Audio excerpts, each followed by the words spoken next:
മഴ കുറഞ്ഞു, വെയിൽ തെളിയുന്നതും മൂടിക്കെട്ടിയതുമായ കാലാവസ്ഥ നെൽപ്പാടങ്ങളിൽ ബാക്ടീരിയൽ ഓലകരിച്ചിലിന് കാരണമാകുന്നു. തെക്കേപ്പാടം, കാട്ടുശ്ശേരി പാടശേഖരങ്ങളിൽ ആലത്തൂർ കൃഷിഭവൻ വിള ആരോഗ്യ കേന്ദ്രം നടത്തിയ സർവേയിലാണ് ബാക്ടീരിയൽ ഓലകരിച്ചിൽ രോഗലക്ഷണങ്ങൾ കണ്ടത്. വിതച്ച പാടങ്ങളിലും ഓലകരിച്ചിൽ രോഗം കണ്ടു തുടങ്ങിയിട്ടുണ്ട്. ഓലകൾ പൂർണ്ണമായും കരിഞ്ഞു നശിക്കുകയും ചെയ്യുന്നു. മണ്ണിലെ അമ്ലത കൂടിയ പാടങ്ങളിൽ വേരിനോട് ചേർന്ന തണ്ടിൽ കുമിൾബാധ കൂടി കാണപ്പെടുന്നുണ്ട്. ഇതുമൂലം നെല്ലിന്റെ തണ്ടിനു ചുറ്റും അഴുകിയ പോലെ കറുത്ത നിറമാവുകയും തണ്ടും വേരുകളും ഉൾപ്പെടെ ഓരോ നുരിയും പൂർണ്ണമായി നശിക്കുകയും ചെയ്യുന്നു. നട്ട ഉടനെയുള്ള നെൽച്ചെടികളിൽ ക്രസ്ക് എന്ന പേരിലുള്ള രോഗലക്ഷണങ്ങളാണ് കാണപ്പെടുന്നത്.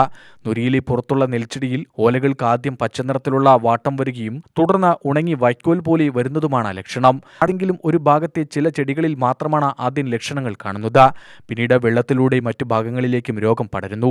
ഇലപ്പിൻ, മണ്ടരിക്കീടബാധയുണ്ടായ പാടങ്ങളിൽ അവ നെല്ലോലിയിലുണ്ടാക്കിയ മുറിവുകളിലൂടെ അതിവേഗം രോഗം ചെടികളെ ബാധിക്കും.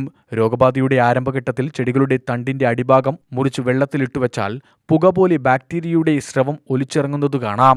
രോഗബാധ രൂക്ഷമായാൽ ബാക്ടീരിയ ലോട്ട് അനുകൂല കാലാവസ്ഥയിൽ വളരെ പെട്ടെന്ന് വർദ്ധിക്കുകയും മണ്ണിലൂടെയും വെള്ളത്തിലൂടെയും കാറ്റിലൂടെയും അതിവേഗം പടരുകയും ചെയ്യും. അതുകൊണ്ട് തന്നെ കൃത്യമായ മുന്നൊരുക്കങ്ങൾ നടത്തിയാൽ രോഗബാധ കുറയ്ക്കാൻ, രോഗവ്യാപനം തടയാനും സാധിക്കുമെന്ന് കൃഷിവകുപ്പ് ഉദ്യോഗസ്ഥർ പറഞ്ഞു. ബ്ലീച്ചിംഗ് പൗഡർ ഏക്കറിന് 5 കിലോഗ്രാം ചെറിയ കിഴികളിലാക്കി വെള്ളം വരുന്ന കഴായിൽ ഉടനെ തന്നെ ഇടണം. കരിച്ചിൽ കാണുന്ന നുരികൾക്ക് ചുറ്റിലും ബ്ലീച്ചിംഗ് പൗഡർ കിഴികെട്ടി ഇടുന്നത് രോഗബാധ കുറയ്ക്കാൻ സഹായിക്കും. 20 ഗ്രാം സൂഡോമോണോസ് എന്ന മിത്ര ബാക്ടീരിയ, 1 കിലോഗ്രാം പുതിയ ചാണകം, 10 ലിറ്റർ വെള്ളത്തിൽ കലക്കിയ ലായനി എന്നിവ രോഗബാധ കാണുന്ന ഇടത്തിൽ നന്നായി തെളിച്ചു കൊടുക്കണം. രോഗം കൂടുതൽ കാണുന്നു എങ്കിൽ കേസൈക്ലിംഗ് എന്ന ബാക്ടീരിയൽ നാശിനി ഏക്കറിന് 30 ഗ്രാം 100 ലിറ്റർ വെള്ളത്തിൽ കലക്കി തെളിക്കേണ്ടി വരും. ഓലകരിച്ചിൽ രോഗം കൂടുതൽ കാണപ്പെടുന്നുണ്ട് എങ്കിൽ സ്ട്രൈപ്പെൻഡോമൈസിൻ സൾഫേറ്റ്, ടെട്രാസൈക്ലിൻ, ഹൈഡ്രോക്ലോറൈഡ് അടങ്ങിയ ബാക്ടീരിയൽ നാശിനി ഏക്കറിന് 30 ഗ്രാം വീതം 100 ലിറ്റർ വെള്ളത്തിൽ കലക്കി നന്നായി തെളിച്ചു കൊടുക്കണമെന്നും കൃഷിവകുപ്പ് ഉദ്യോഗസ്ഥർ നിർദ്ദേശിച്ചു. ഇത് പ്രധാനമായിട്ടും ഒരു സാന്തോമോണാസ് ക്യാമ്പസ്ട്രിസ് എന്ന ശാസ്ത്രീയ പേരുള്ള ഒരു ബാക്ടീരിയയാണ് ഈ രോഗം പരത്തുന്നത്. ഇതിൻ്റെ രോഗഹേതുയുടെ പ്രധാനമായിട്ട് ആ രോഗഹേതു പെരുകുന്നത് കാലാവസ്ഥയിലുള്ള മാറ്റങ്ങൾ അനുസരിച്ച്, അതുപോലെ കാറ്റ് കൂടുന്ന സമയത്ത്, വെള്ളത്തിലൂടെ, ഇങ്ങനെയുള്ള കാര്യങ്ങളിലൂടെ പെട്ടെന്ന് ഈ രോഗത്തിൻ്റെ, ഈ ബാക്ടീരിയ പൊട്ടിപ്പുറപ്പെടുന്നതിനുള്ളൊരു കാരണം എപ്പോഴും ഉണ്ടാവും. മാത്രമല്ല നമ്മുടെ മണ്ണിലെ ജൈവാംശത്തിൻ്റെ കുറവും അസിഡിറ്റി, അമ്ലത കൂടുന്ന ആ ഒരു സ്ഥിതിവിശേഷമൊക്കെ തന്നെ ബാക്ടീരിയൽ ഓലകരിച്ചിൽ രോഗം വല്ലാതെ പടർന്നു പിടിക്കാനായിട്ട് ഇപ്പോൾ കാരണമായിട്ടുണ്ട്.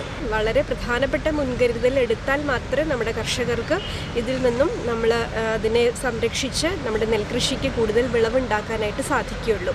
അപ്പോൾ പ്രധാനമായിട്ട് നമ്മുടെ പാടത്ത് മുൻപ് വന്നിട്ടുണ്ടെങ്കിൽ കൊയ്ത്ത് കഴിഞ്ഞ ഉടൻ തന്നെ നമ്മുടെ പാടത്ത് ബ്ലീച്ചിങ് പൗഡർ അത് 2 കിലോഗ്രാം വീതം ഇട്ട് അത് ഒന്ന് കൂട്ടുന്നത് വളരെ നന്നായിരിക്കും. ഇനി ഏതെങ്കിലും സാഹചര്യത്തിൽ അത് ചെയ്യാൻ സാധിക്കാത്ത കർഷകർ നമ്മൾ കൃഷി ആരംഭിക്കുന്ന സമയത്ത് തന്നെ ഒരു മുൻകരുതൽ എന്ന നിലയിൽ 2 കിലോ ബ്ലീച്ചിങ് പൗഡർ കിഴികെട്ടി നമ്മുടെ പാടത്തിൻ്റെ വിവിധ ഭാഗങ്ങളിലും, പ്രത്യേകിച്ച് വെള്ളം വരുന്ന കഴായിൽ, കാരണം ഇത് വെള്ളത്തിലൂടെ വളരെ വേഗം മേൽക്കണ്ടങ്ങളിൽ നിന്നും താഴേക്ക് വരുന്നതുകൊണ്ട് വെള്ളം എവിടെ നിന്നാണോ വരുന്നത് ആ കഴായികളിൽ ഇടാനായിട്ട് ശ്രദ്ധിക്കേണ്ടതാണ്.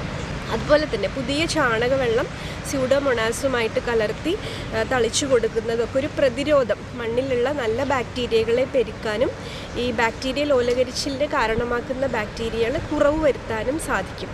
അപ്പോൾ ഇതിലേറ്റവും പ്രധാനമായിട്ട് ബാക്ടീരിയൽ ഓലകരിച്ചിലിനെതിരെ നമ്മൾ അനുവർത്തിക്കേണ്ടത് ആൻറ്റിബയോട്ടിക്കുകളാണ്. അപ്പോൾ അതിലിപ്പോൾ നിലവിലുള്ള സ്ട്രെപ്റ്റോസൈക്ലിൻ, ടാഗ് മൈസിൻ പോലുള്ള ആൻറ്റിബയോട്ടിക്കുകൾ നിലവിലുണ്ട്. ഈ ആൻറ്റിബയോട്ടിക് 30 ഗ്രാം ഒരു ഏക്കറിന് 100 ലിറ്റർ വെള്ളത്തിൽ തന്നെ കലക്കി തളിക്കാനായിട്ട്, ഇത് കണ്ടാൽ ഉടൻ തന്നെ തളിക്കാനായിട്ട് ശ്രദ്ധിക്കണം. UTV news, Palakkad.